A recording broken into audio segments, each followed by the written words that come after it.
to the Living in Salida podcast, a podcast that offers insights into the charm and reality of living, working, and playing in the small mountain town of Salida, Colorado. I'm your host, Monica McCarthy, a realtor that specializes in buying and selling in the Salida, Colorado area. In addition to helping people buy and sell property here, I love connecting with the wonderful people of our community, learning about their experiences in our town, and sharing these little slices of life in Salida with you. Today we're chatting about one of the reasons Salida draws people to live and visit here, the trail systems. We have two major trail systems right near Salida, the Arkansas Hills Trails and the Methodist Mountain Trails, which together offer 70 miles of single track that are enjoyed year-round by mountain bikers, hikers, and runners. And with me today is Jon Terbush, the Executive Director of Salida Mountain Trails, which is the nonprofit that manages these beloved trail systems, as well as part of the iconic Monarch Crest Trail. Did I get that right, Jon? All right. Yeah, thanks for having me. Perfect. Yeah, thanks for being here. So first, I wanted to start with you, and then we'll talk a little bit more about trails and what Salida Mountain Trails does for our trail systems. So how did you get to Salida? What's your origin story? Origin story. Give some abbreviated backstory. So I grew up in New England. Always wanted to live out in Colorado. Kind of when I was in high school and college. Applied for a bunch of jobs out here. As I was just mentioning before, kind of getting started here. Yeah. I was a reporter and editor for quite a while, and just those jobs always kept me between Boston and New York. Okay. Eventually transitioned into working for nonprofits. Worked for one that I was able to work remotely and moved to Denver. And so kind of got my feet wet there. But knew when I moved to Colorado, to Denver in the first place, that I wanted more of a mountain town to eventually live in. Some of those, instead of just like seeing the mountains out the door, I wanted to be able to hike, bike around everything just right out my door to get out into nature. Totally. So found out about Salida. I traveled through here a lot, doing some stuff out in the San Juans, doing some stuff in the valley here, and just had the opportunity to move out here when I was still working for that job, that nonprofit job back in Boston, working remotely. So came to Salida, started volunteering for the trails, and it just happened to be very serendipitous time that they were looking to hire their first staff, their first executive director. So that ended up being me. So came here largely because of the trail network and the access to the outdoors, and got to turn it into my profession now. That's pretty amazing. Very lucky. Feel fortunate to have it for sure. Totally. Yeah, that you were able to turn it into that. And so it sounds like your background kind of aligned with that position. So it sounds like that worked out perfectly. When was this? Moved here at the very start of 2021. Okay. Nice. So were you like a COVID remote person, or were you remote before that? Remote before it, yeah. Okay, so I was nice. working for a nonprofit in Boston called the Boston Cyclist Union, and the focus is on trying to get people out of cars on bikes. Nice. And just sustainable transportation generally. So I was doing that for about 5 years, and as I mentioned, wanted to live out in Colorado for a long time. Yeah. And I was doing communications and development work for them, which was sitting at a computer, and I just asked, can I try moving and doing this remotely and see how it works? And it worked out well enough. So I was doing that in Denver.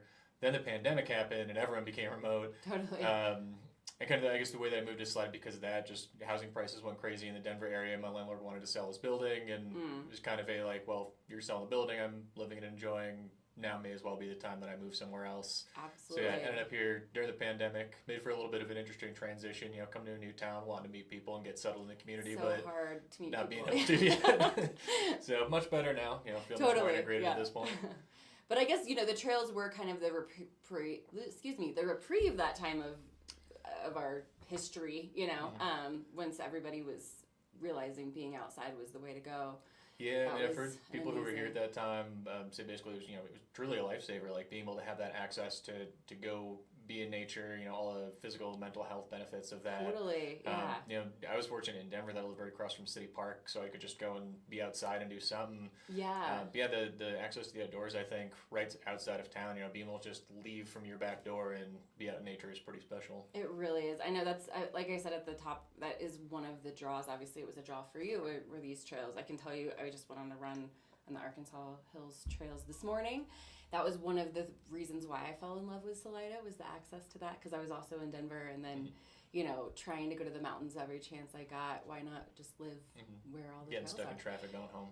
Yeah, stuck in traffic. And then also the trails were, crowded, because the ones closest to the city, that's where everybody went. So we get, I saw just a few humans this morning, so it's pretty amazing. So tell us a little bit more about Salida Mountain Trails, and we talked a little bit how you got started there, but tell us a little bit more about that organization and what you guys do for the community. Sure, yeah. So SMT was founded back in 2004, so I've been around for quite a while. Yeah. And initially got started because the Bureau of Land Management, or BLM, was looking to do what's called a travel management plan for the area, essentially, mapping out where can trails go, where vehicles go, all that kind of thing. And a bunch of very dedicated locals wanted to help them through that process, provide the local knowledge to start planning a trail system. Okay. So it got founded at that time, grew over the years, developed the 2 trail systems right outside of town. So for about 16 years was all volunteer, doing amazing work, building the trails, maintaining the trails, Wow. really engaging the community, and then just got to a point where a lot of these trail organizations and public land organizations end up that you can have a lot more impact once you hire staff. Okay. So they made kind of a big decision at the start of 2021 to hire, and fortunately that was me, getting to be hired as the first initially part-time director with the goal of just growing the organization. So since then, was able to make my job full-time, then make sort of contract part-time trail worker that we had, a wonderful local named Kat.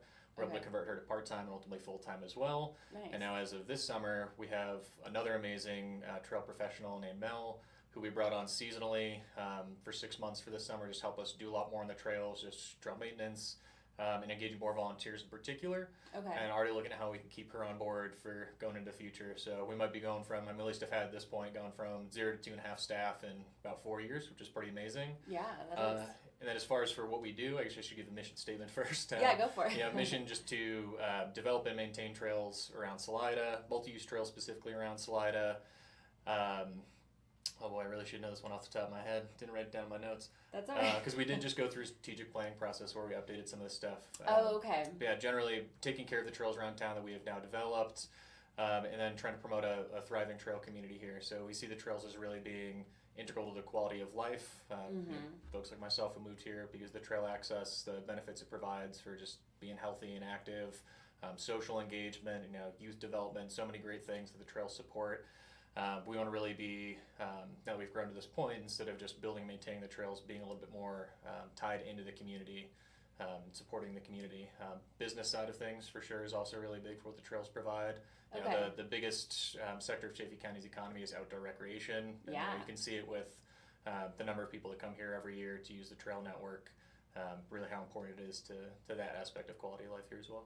Absolutely. Like I said, it's a huge draw here. Do you guys have any numbers? I'm totally doing this off the top of my head to ask you this question, so if you don't know, it's okay. But how many people do come here for the trails, and how that relates to the increase in our economy? Yeah. Do you have an idea? No, really good question. So in good timing, one of the projects that we're just going to start working on this summer is looking at kind of an economic impact study, something more specific to our area. There's a study recently by the Trust for Public Land about specifically the economic impact of mountain biking to communities. Oh, okay. So there's some data we can extrapolate from that. But we'd like to see a little bit more specific to our area, and not just to mountain biking, but the trails overall. As far as data, we do have, based on trail counters that our land managers have out there, we know about 400,000 trips are getting logged every year on the trails. Oh, wow. Okay. So just for reference, that's more than all the annual traffic on every 14 are combined. For a town of 6,000 people here in Salida, that's quite a lot. A lot of it is on weekdays. Locals truly benefit by having that access, 100%, that they can get out there all the time. You were just out there this morning, right? Yeah. But we certainly know a lot of it's locals. We don't quite have the granular data on what's the percent here and there. Sure, yeah. It's, cell phone data is getting a little better. It might be something that we get a little, I don't know. Yeah, a little more into the weeds of that. Feels a little bit creepy to know where people are coming from and all that, but also very helpful for us to know, just more detail about where people are recreating, how are they recreating, where have they come from. We have the very general, we know this number of people have come through here because it tracked someone passing by this gate. But we don't know, is it hikers, is it bikers, is it locals necessarily? Sure. So would love to tease out a lot more of that information. Yeah, no, that would be really valuable. And we were talking the Arkansas Hills plus Methodist Mountain, correct? When you talk about that number.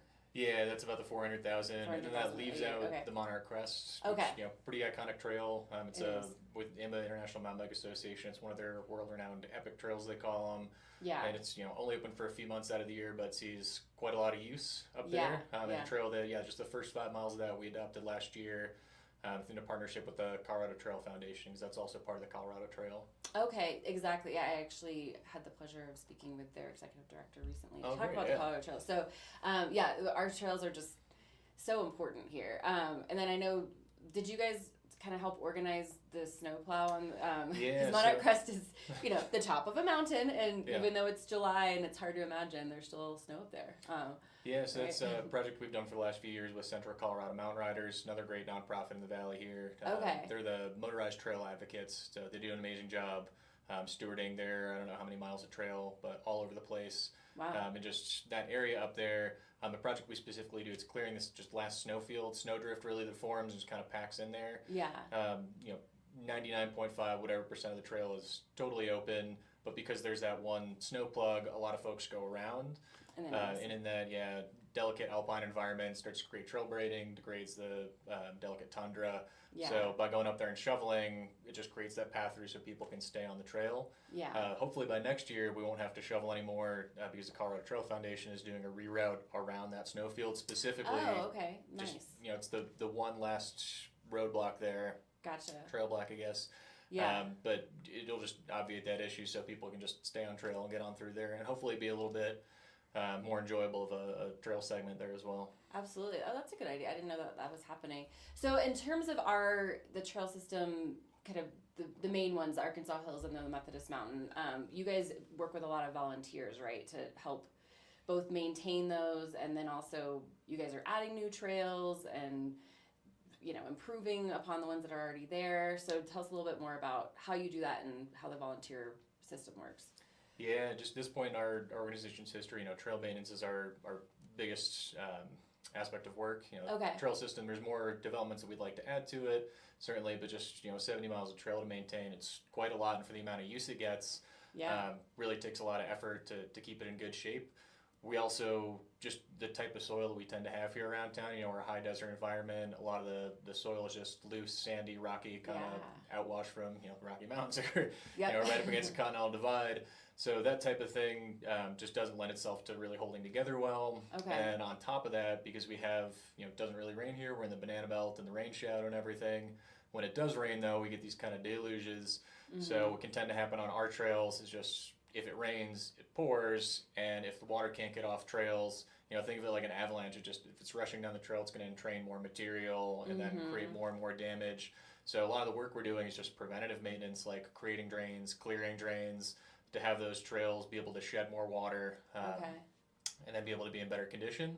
Yeah. So that's generally a big aspect for us with maintenance. How we get all that done is a mix of paid and volunteer work. So the two trail professionals we have on staff do a lot of the maintenance themselves. Okay. And then we rely pretty extensively on volunteers. Just by having a small community, we got a lot of folks that want to be involved. So various ways that we get people engaged. There's a volunteer trail steward program. Think of it like Adopt a Trail, where we train up folks, and then they can go and work on a trail they're choosing on their own. So again, people to take care of the trails they love and use. We have occasional events we call shindigs, basically just big volunteer events where we bring people out on a Saturday, set up a project for them, and try to get a lot of work done at once. Okay. So about one of those a month. With bringing on our seasonal Mel this year, we've been able to add a lot more events. So some new stuff this year. We have a weeknight we're calling them mini digs, just smaller versions of the shindigs. Okay. So every other Thursday night, and those have been pretty popular so far. Second one is tomorrow night, actually. It looks like that one might fill up for volunteers. And then alternating weeks, we're doing a new project or a new program called Strike Team that is getting dedicated volunteers, training them up with a little bit more technical skills, and then really tackling some more difficult maintenance projects. So like what I mentioned with the basic drain maintenance, great project for our big volunteer events to teach someone how to repair a drain, clear it out, make it last longer, and just set people to work like an assembly line using your heaviest tool down to your lightest tool. Yeah. The Strike Team is going to get some more detailed projects that have been on our radar, some deferred maintenance that just is harder to take care of. So between all of that, we're adding a lot more volunteer capacity this year. Glad I brought my notes. So last year we did about 3,300 hours of maintenance, and just based on our growth to that point to last year, that was about 60% increase in just 2 years. So that's bringing on Cat from contract eventually full time. Okay. Being able with that capacity to leverage more volunteers. Like we had a good problem for a while, and I still kind of do that. So many people want to volunteer. We just lack the capacity to manage all of them. Okay. So having this additional now professional staff capacity, being able to add more volunteer events, we're probably going to double what we've been able to do even just last year. Which is really important now because with everything going on with the federal government and cuts to the BLM and the U.S. Forest Service, our local offices here have lost a ton of capacity. Okay. And so whereas we've been partnering with them for years, doing a lot of this work, just there's even more of it, for organizations like SMT to do now. So the more that we can build this volunteer capacity, the more that we're going to be able to do to support those federal partners in city and county as well. We take care of land or trails on their land as well. Okay. So I guess to speak a little bit more to that, because it is definitely complementary to what you do, having the cuts to the U.S. Forest Service and the like. So are you saying that having more volunteers and more support on your organization's end can help offset the impact that will be caused by the fact that we're losing those resources? Yeah, because there's, we have goals to hire more paid staff. There's some grants and other fundraising opportunities. Just, staff costs money, volunteers, if people are willing to come out and give, we always say time, treasure, talent in the nonprofit world. Okay. We'll take donations, that's great. And I guess I'll give the plug. We have memberships, sponsorships, all that if people want to financially support us. Okay. But a lot of how we get things done is just by, people power.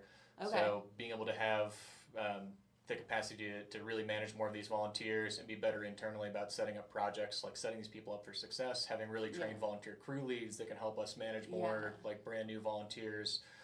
All that's going a long way already toward supplementing the gaps that have existed for quite a while with the land managers and that are getting more extreme at this point. Sounds like it, yeah.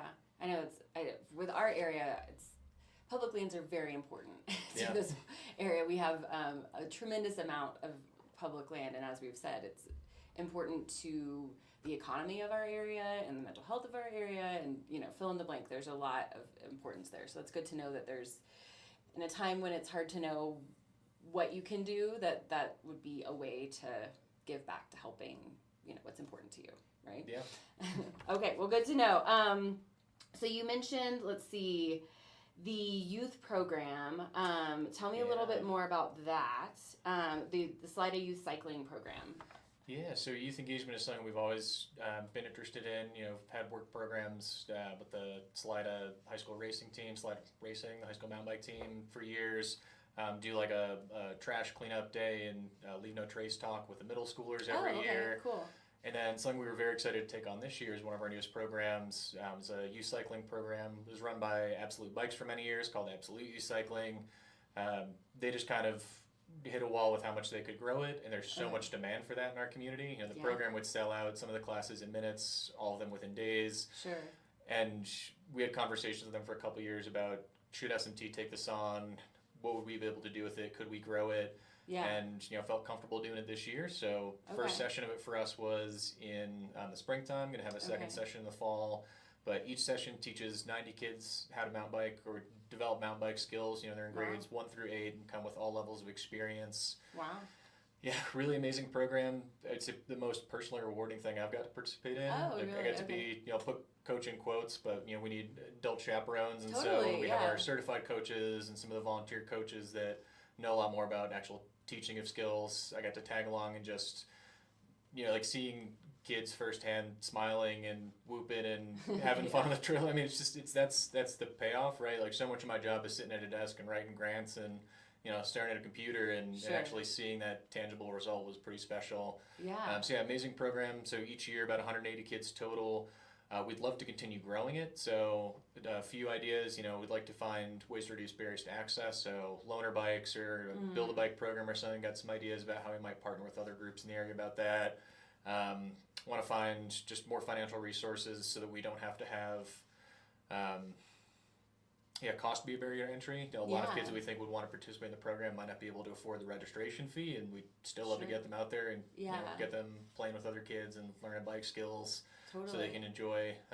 We have got 500-600 miles of trails here in Chaffee County, so a lot for kids to go and enjoy as they grow up. And I don't know, I'm a little bit enviable that I didn't have that experience as a kid. I know. I've talked to other parents. I have a 5-year-old. He's not quite old enough for your program yet, but I've talked to other parents about how it's just amazing the kids in this community get exposed to mountain biking so early, and skiing and snowboarding and rafting. It's just the outdoor abundance that we have here that draws adults here. The kids are just exposed to it so early. It's absolutely amazing. And then what are the benefits of that? It seems like there would be significant benefit to being able to master that skill and be exposed to the outdoors. And that camaraderie. So that's awesome. That sounds like a really, like you said, a rewarding program. So Yeah, really special we were able to take it on, and we'll hopefully continue to grow it. Yeah, it sounds like you're on the right track. So it's only had the one season, so you're coming up for the fall. Us just the spring. So fall, we kind of just want to see how it goes for the first year, and then going to next year, we'll probably make some tweaks. Sure. If any parents are listening, registration's coming, probably August. There you go. Yeah. So and that's good to know. And then where can people go? Because I know we're mentioning some dates and things that depending on when this airs. Let's give them the direct access of where to go. What's the website for everybody to look at? Yeah, SlideMountainTrails.org, just be the homepage. And then if you're looking for how to get involved, just any of our volunteer events will be SlideMountainTrails.org/volunteer. Pretty easy. A lot of information elsewhere on the website about how to get involved at multiple levels. Like I said, I talked about the Trail Steward program and some of the additional events we have. We now are piloting a business adopter program. So we've had business like cash sponsors for many years. One thing we want to see just from interest from some of the businesses in the community is engaging their staff. Like some of them really care about the trails, and we're looking for other ways to get involved. So we're hoping to train up some crew leads from individual businesses who can then go out and do work days with their employees. Give their staff a chance to give back, and it helps us get more work done on the trails. Yeah. So a model we've seen successful in some other communities, and one we think will be successful here. That's amazing. And then actually, one thing I wanted to kind of talk about before we wrap it up is, how Salida, we've talked about how important the trails are here, but there's other mountain biking communities in Colorado. I mean, what, from your opinion and your experience here, what do you think makes Salida, the trails here, unique? Ooh, a lot of things. I think one special thing about the trails that SMT manages in this area is the diversity of experience and use. So very generally, like the Arkansas Hills is a lot more rugged, primitive, kind of older school type of trails. A lot of steep, loose stuff. Over to Methodist Mountain, and even just the ecology is different. A lot more shade and vegetation. Yeah. Soil is a little bit different, and so just different experiences over there. Can even get up all the way onto the Rainbow Trail. Get into some of the conifers, and really feels shade. Almost it's almost like being back in New England for me. Just that kind of like almost dirty, loamy versus so much of the sandy, rocky lower down here in the valley. And then the area more broadly, I mean, it's hard to beat Salida as far as an area for trail access. Like the Colorado Trail comes through here, the Great Divide mountain bike route comes through here, Continental Divide. I mean, take your pick. The miles of trail rides out of town, like the Monarch Crest and all the routes from that come back into town. Yeah. What is it? Quarter or a fifth of all 14ers in the state are here in Chaffee County. The BV Trail Network, our partners up there, BV Singletrack, doing a great job. We just have so many different opportunities for trail access. I mean, to say nothing of all the other outdoor recreation, hunting, fishing, rafting, whatever, surfing. Truly blessed with just the diversity and opportunity that we have here for all those experiences. And I think that's why we see like a total spectrum of users out on the trails that we manage. There's mountain bikers who are extremely talented and competitive and compete nationally, and trail runners who have been on the U.S. trail running team competing internationally. The high school cross country team, I think it was the boys were tops in the state last year. Like this, just all the opportunities here for people to get out and use trails in the way that is most special to them. Dog walkers, people in the morning, there's the places to age, and some of the older folks that get out there and go, and just the camaraderie it builds for them being on the trails. That's something that I don't think you really get everywhere, especially as much as a lot of it's vacation destination here. We still have a very strong sense of community.